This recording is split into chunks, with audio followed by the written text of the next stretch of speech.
Bonjour et bienvenue dans cet épisode 2 de la médiumnité enfin décryptée. Et aujourd'hui, nous allons plonger dans ce que nous appelons le monde vibratoire et qui est à la base de l'exercice de la médiumnité, qui explique même comment elle fonctionne. En réalité, nous souffrons d'une dictature de l'œil dans notre société. En clair, nous croyons absolument, uniquement, ce que nous voyons avec les yeux.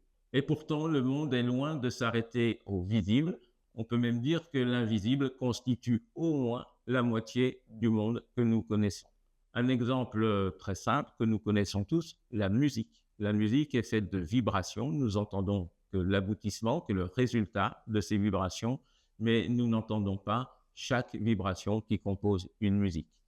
Autre exemple, lorsque quelqu'un rentre dans une pièce, et on en a tous fait l'expérience, il n'est pas utile d'être face à lui, on peut être de dos pour ressentir s'il est de bonne ou mauvaise humeur, tout simplement parce que cette personne dégage des vibrations que l'on peut qualifier soit de positives s'il est de bonne humeur, soit plutôt négatives si son humeur est moins bonne, voire carrément mauvaise.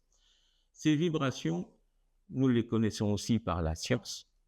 Nous savons par exemple que les électrons, que les protons, que les neutrons sont des vibrations qui ont un type de fréquence. Eh bien, c'est exactement cela qu'un médium capte en permanence, et ce sont plus précisément encore les informations qui sont contenues dans ces vibrations, des informations qui se déplacent.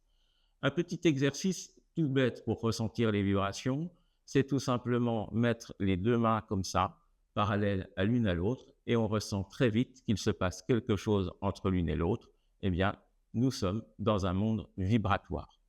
L'environnement, notre environnement, la nature, toute matière vivante émet des vibrations.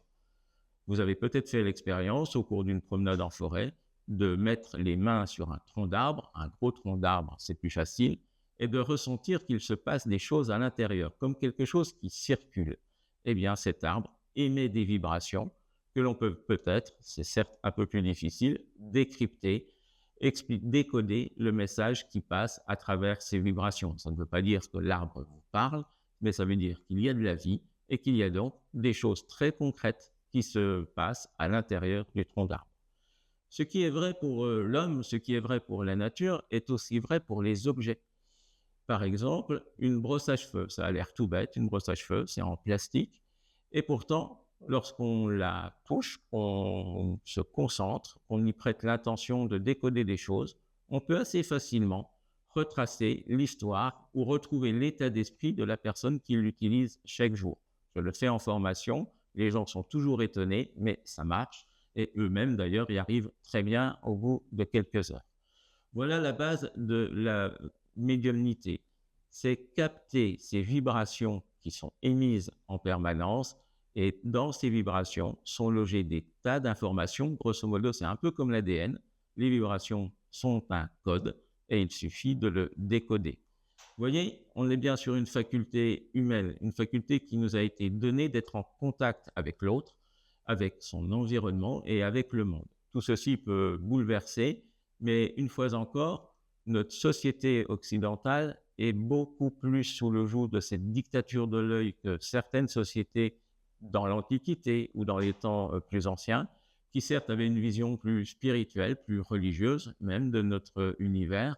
Nous l'avons perdu, mais en réalité, nous pouvons très bien reprendre contact, refaire connaissance et vivre avec tout simplement ce qui est une loi de la nature, comme il en existe d'autres. La médiumnité, c'est faire l'expérience de ces lois naturelles avec lesquelles nous avons perdu l'habitude de vivre, tout simplement. Je vous donne rendez-vous la semaine prochaine pour un nouvel épisode de la médiumnité, enfin décrypté. Et puis vous le savez, vous poserez toutes vos questions via mon site internet, je vous y répondrai. Certaines me donneront peut-être l'idée d'ailleurs de chroniques. Et puis mes consultations ont lieu sur Paris et sur Lyon ou à distance.